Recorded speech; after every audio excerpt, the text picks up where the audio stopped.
अब आ जाओ सेकेंड प्रॉपर्टी पे। सेकेंड प्रॉपर्टी क्या बोल रहा है कि if a to the power m is equal to null and a to the power m minus one is not नल।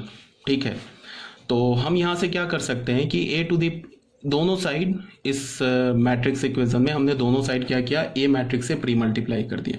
तो हमें क्या पता चल गया, a to the power m plus one वो भी नल हो जाएगा। अब a to the power m plus one null हो गया, फिर ऐसे प्री मल्टीप्लाई कर दिया तो a to the power m plus two भी नल हो जाएगा एंड सो ऑन। तो इसको हम ऐसे भी लिख सकते हैं कि अगर a to the power m एक नल मैट्रिक्स हो गया तो यहाँ से हमें क्या पता चला कि a to the power k भी नल मैट्रिक्स होगा for all k is greater than equal to m। अभी मैंने बोला ना कि अगर तुम्हें पता चल गया कि a मैट्रिक्स एक निल पोटेंट मैट्रिक्स है तो इस बात को लेकर हम कंफर्म हो गए कि जब हम a पर पावर बढ़ाते जाएंगे तो कभी ना कभी वो एक नल मैट्रिक्स के इक्वल आ जाएगा। सपोज दैट हमने a to the power 4 calculate किया, a to the power 2 calculate किया वो नल नहीं आया, 3 कैलकुलेट किया वो भी नल नहीं आया, 4 कैलकुलेट किया नल आ गया। तो एक बार जब a टू द पावर 4 नल आ गया तो 5 ले लो, 6 ले लो, 7 ले लो, बढ़ाते जाओ वो क्या आएगा, नल ही आएगा। इसी बात को यहाँ लिखा हुआ है, ये ऑलरेडी अभी मैंने इससे पहले भी बोल दिया। ठीक है, अब थर्ड पॉइंट पे आ जाओ। थर्ड पॉइंट में क्या बोल रहा है, if a is a nil potent matrix, sorry not nil potency, is a is a nil potent matrix of order n। अगर हमारा a निल पोटेंट मैट्रिक्स है n ऑर्डर का, not n, this is m। ठीक है, clear, अपने note में तुम इसे करेक्ट कर लेना। अगर a हमारा एक निल पोटेंट मैट्रिक्स है m ऑर्डर का तो क्या होगा, a to the power m एक नल मैट्रिक्स होगा। तो यहां से हमने क्या किया, दोनों साइड डिटर्मिनेंट ले लिया। तो determinant of a to the power m is equal to determinant of null. तो नल मैट्रिक्स का डिटर्मिनेंट नल होगा। तो हमें क्या पता चल गया, a to the power m is equal to 0। तो यहां से हमें क्या पता चला, determinant of a is equal to 0। तो यहां से हमें क्या पता चला कि अगर हमारे पास कोई भी मैट्रिक्स a दे रखा है, ठीक है ना, और अगर वो एक निल पोटेंट मैट्रिक्स है तो उसका डिटर्मिनेंट हमेशा 0 होगा। ये बात की गारंटी है। किसी भी निल पोटेंट मैट्रिक्स का अगर तुम डिटर्मिनेंट कैलकुलेट करोगे तो वो हमेशा 0 के इक्वल ही आएगा। ठीक है, तो यहां से क्या बोला जा रहा है कि determinant value of A nil potent nil potent matrix is always 0। ठीक है, डिटर्मिनेंट वैल्यू किसी भी निल पोटेंट मैट्रिक्स का 0 होगा। सेकेंड, ये क्या इंप्लाई कर रहा है, निल potent matrix is always a singular matrix. ठीक है, अगर किसी भी निल पोटेंट मैट्रिक्स का डिटर्मिनेंट 0 होगा तो वो हमेशा एक सिंगुलर मैट्रिक्स होगा, इसमें भी कोई प्रॉब्लम नहीं है।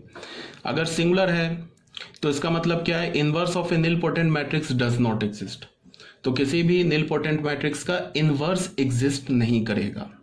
ठीक है, अब नोट में मैंने क्या लिखा कि if determinant of a is not equal to 0 this implies that a is not a nil potent matrix.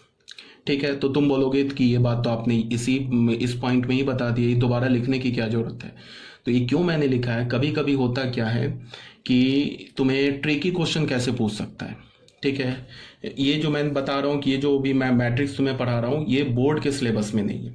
ये तो जब भी आएगा या तो जेई मेंस में आ जाए या जेई एडवांस में, ये ऐसे नहीं पूछेगा क्वेश्चन कि find weather A matrix is nil potent और नॉट, ऐसा तो क्वेश्चन पूछेगा नहीं, ऑब्वियस सी बात है।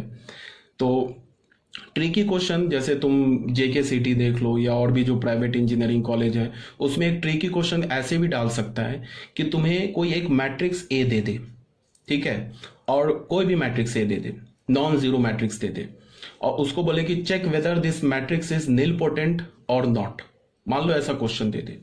ठीक है, तो हम क्या करेंगे, कुछ बच्चे क्या करेंगे कि आंख बंद करके पहले a टू द पावर 2 निकालेंगे, 3 निकालेंगे, 4 निकालेंगे, 5 निकालेंगे, वैसे कैलकुलेट करना शुरू कर देंगे और पता चला a टू द पावर 2 पे भी 0 नहीं आया, 3 पे भी नहीं आया, 4 पे भी नहीं आया। ठीक है, तो ये हमारा जो हमारा मेथड है ये तो ऑब्वियस सी बात है कि करना एक मूर्खता होगा। ठीक है, ऐसे हमें मान लो कि a टू द पावर 20 पे अगर हमें नल मैट्रिक्स आया तो 20 तक तो हम कैलकुलेट नहीं करेंगे, तो फिर हम क्या करेंगे, तो जब भी किसी मैट्रिक्स को निल पोटेंट मैट्रिक्स बोले प्रूफ करने के लिए तो सबसे पहले हम उस पे पावर कैलकुलेट करने से पहले उसका डिटर्मिनेंट चेक करेंगे।